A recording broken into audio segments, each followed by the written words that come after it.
Apabila dilakukan penyelidikan lebih dalam oleh pihak kepolisian, Pak, apakah kemungkinan juga, Pak, ini bisa saja menyeret nama-nama lain seperti Yusuf Mansur begitu, Pak, ke ranah pidana juga, Pak? Bisa saja, karena harapan saya ini perkaranya kan dibuka selebar-lebarnya, sejelas-jelasnya, sehingga perkara ini akan terselesaikan dengan bagus dan umat Islam tahu begitu.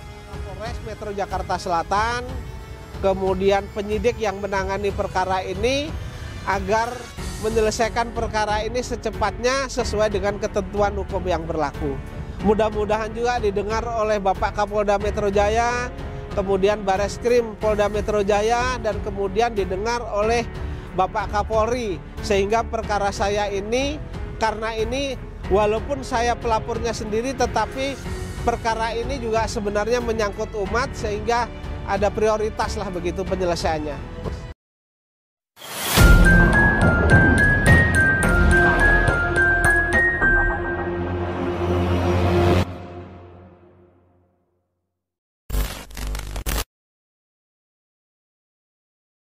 Pak Zaini, Pak Sudaryanto, hari ini tanggal 7 Mei 2024 di depan gedung Polres Metro Jakarta Selatan.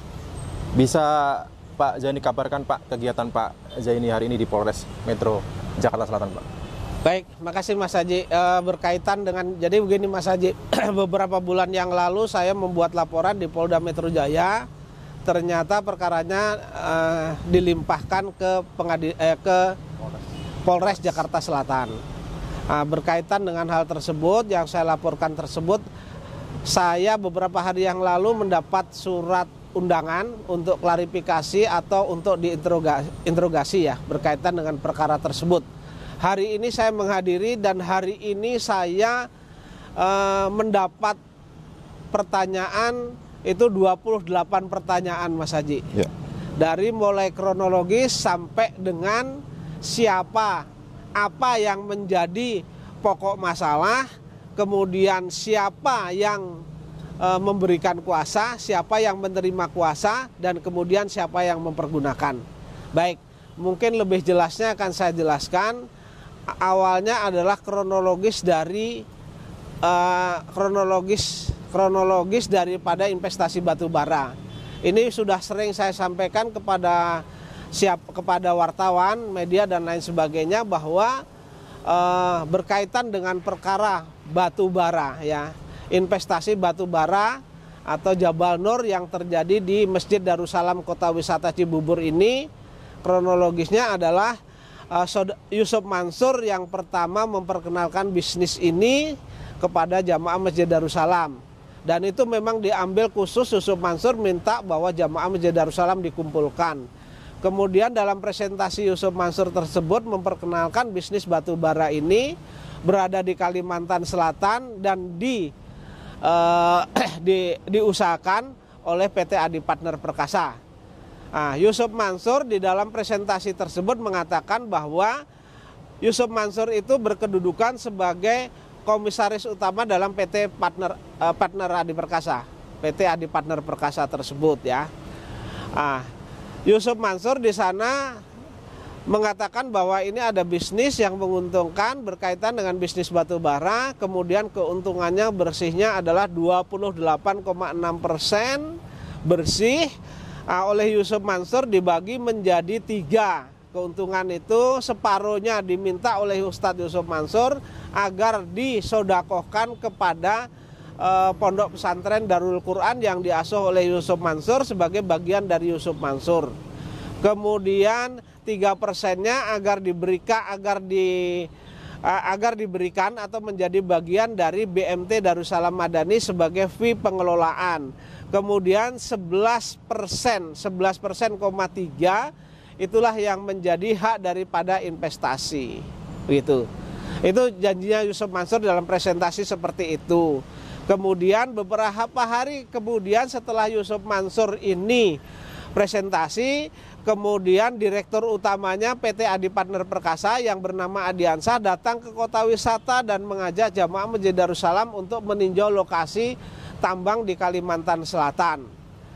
Setelah meninjau lokasi, beberapa jamaah ikut, kemudian beberapa hari kemudian BMT mengeluarkan proposal penawaran investasi ini, isinya sama dengan apa yang diucapkan oleh Yusuf Mansur, dan bisnisnya sesuai dengan apa yang diperlihatkan oleh direkturnya. Kemudian jamaah beramai-ramai untuk berinvestasi, kurang lebih waktu itu sekitar 55 miliar. Setelah itu terkumpul jumlah sekian, itu disetorkan pada 2009. Ternyata di akhir 2009 awal 2010 itu macet total sampai dengan sekarang, begitu. Itu kronologisnya seperti itu.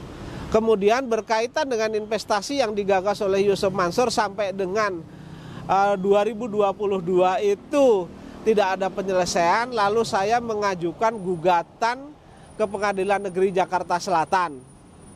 Nah, tercatat dalam perkara nomor 28 garis miring PDT.G garis miring 2022 garis miring PN.JKT.sel, begitu ya. Ya. Desel. Ya, saya Pak.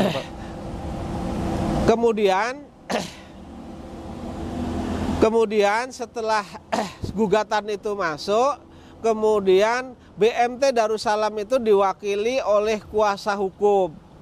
Kuasa hukum itu mempergunakan surat kuasa tanggal 9 Februari 2022. Ya, 2022. Nah, di dalam surat kuasa itu yang bertindak sebagai pemberi kuasa mengatakan bahwa mereka adalah sebagai ketuanya adalah CD. Kemudian yang dalam surat kuasa itu juga yang mengaku sebagai sekretaris adalah RYS. Nah, ternyata dalam persidangan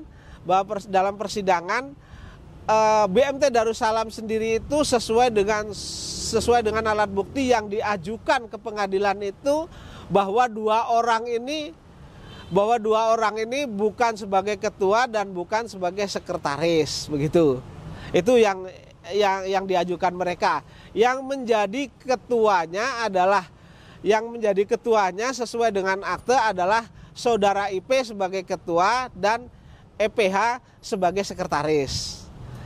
Kemudian sambil saya menunggu putusan perkara ini, saya bersurat kepada Menteri Koperasi karena ini berkaitan BMT ini adalah badan hukumnya koperasi. Saya berkirim surat kepada Kementerian Koperasi dan UKM Republik Indonesia. Kemudian saya mendapat jawaban dari surat tersebut bahwa yang tercatat sebagai ketua adalah saudara IP dan yang tercatat sebagai sekretaris adalah saudara IPH. Oleh karena itu, karena CD dan RYS ini menandatangani surat kuasa sehingga kuasanya bisa beracara di pengadilan, maka saya buat laporan itu, pemalsuan dokumen. Ya. Begitu, 263 KUHP, begitu. Ya. Ya. Berarti ini masuk pidana pemalsuan dokumen. Apa bedanya pemalsuan dokumen dengan penipuan itu, Pak? Kalau nipu kan jelas seorang menipu, tapi kalau memalsukan kan ada dokumen yang dipalsukan, begitu. Ya. Dari segi ancaman hukumannya, Pak, ini seperti apa, Pak? Ancaman hukumannya antara 5 sampai 5 tahunan. 5 tahun ya, Pak. Iya. Ya? Oke, tadi Bapak Jani menyebutkan bahwa Pak Jani menyampaikan kepada penyidik bagaimana terciptanya investasi dan ada nama Yusuf Mansur di situ. Betul. Berarti kemungkinan juga Yusuf Mansur apakah turut serta dipanggil juga, Pak? Sesuai dengan aturan, karena mereka saya sebut namanya di sana seharusnya dipanggil secara hukum. Baik. Dan yang menjadi pokok masalah tadi yang ditanyakan oleh penyidik, pertama, siapa yang membuat surat kuasa itu? Ya kan? Tentu saya kalau yang membuat surat kuasa itu tentu saya tidak tahu kapan, di mana, dan itu bagaimana dibuatnya. Tapi kapan saudara tahu bahwa ada surat kuasa itu? Saya katakan bahwa surat kuasa itu saya tahu dan saya melihat, kemudian saya periksa itu pada saat persidangan di Pengadilan Negeri Jakarta Selatan. Begitu. Terus kemudian siapa yang memberikan kuasa? Tentu saya sebutkan adalah saudara CD dan saudara RYS. Siapa yang menerima kuasa adalah saudara EPH dan kawan-kawan begitu. Nah, kemudian dari sana, apakah dengan adanya pemalsuan ini saudara merasa dirugikan? Tentu saya merasa dirugikan, ya kan? Saya merasa dirugikan berkaitan dengan ini. Karena dengan adanya surat kuasa ini lalu mereka bisa beracara atau mewakili BMT Darussalam. Sehingga yang gugatan pertama itu diterima, gugatan yang bandingnya itu di NO, dan saat ini saya sedang mengajukan kasasi di Mahkamah Agung begitu. Baik. Ya. Target lain atau harapan dari Pak Zani terkait dengan laporan ini, Pak? Kalau target saya begini, karena ini kan berkaitan sebenarnya masih teman-teman saya semua, ya. Terus kemudian ini mengaku sebagai Islam yang menjalankan aturan Islam, ya hukum Islam begitu. Harapan saya dalam perkara ini adalah berkata jujur, ya kan, sesuai dengan apa yang terjadi, fakta yang terjadi di lapangan, tidak ada yang disembunyikan. Kalau itu memang terjadi investasi, mereka menyebutkan memang benar terjadi investasi, kemudian hasil uang investasi yang tidak dikembalikan itu dikemanakan, harapan saya jujur, itu saja. Ya, Pak. Jadi hukum tetap ditegakkan walaupun itu teman. Begitu. Oke, baik. Berarti ini mitra dari Yusuf Mansur sendiri juga terkena imbasnya begitu Pak ya, dengan masuk ranah pidana juga Pak ya? Iya, yang jelas sesuai dengan pemeriksaan tadi saya sebutkan siapa tergugat satunya, PT Adi Partner Perkasa. Kemudian siapa tergugat duanya, Adiansa sebagai direktur utama, saya bilang gitu. Kemudian siapa lagi? Sebagai tergugat 3 adalah Yusuf Mansur, sebagai tergugat 4 adalah BMT Darussalam, sebagai turut tergugat adalah Pondok Pesantren Darul Quran yang diasuh oleh Yusuf Mansur atau miliknya Yusuf Mansur begitu. Ya. Apabila dilakukan penyelidikan lebih dalam oleh pihak kepolisian Pak, apakah kemungkinan juga Pak ini bisa saja menyeret nama-nama lain seperti Yusuf Mansur begitu Pak ke ranah pidana juga Pak? Bisa saja. Baik. Karena harapan saya ini perkaranya kan dibuka selebar-lebarnya, sejelas-jelasnya, sehingga perkara ini akan terselesaikan dengan bagus dan umat Islam tahu begitu. Baik. Iya. Baik. Selanjutnya berarti ini pihak terlapor yang akan mendapat surat panggilan begitu Pak? Iya. Itu kita masalah urut-urutan pemanggilan kita serahkan kepada penyidik ya. Yang jelas hari ini saya sudah memberikan keterangan berkaitan dengan apa yang saya laporkan. Baik Pak. Ya. Terakhir Pak, harapan kedepannya Pak kepada pihak kepolisian Pak terkait laporan ini Pak? Harapan kedepannya saya minta kepada Bapak Kapolres ya, Bapak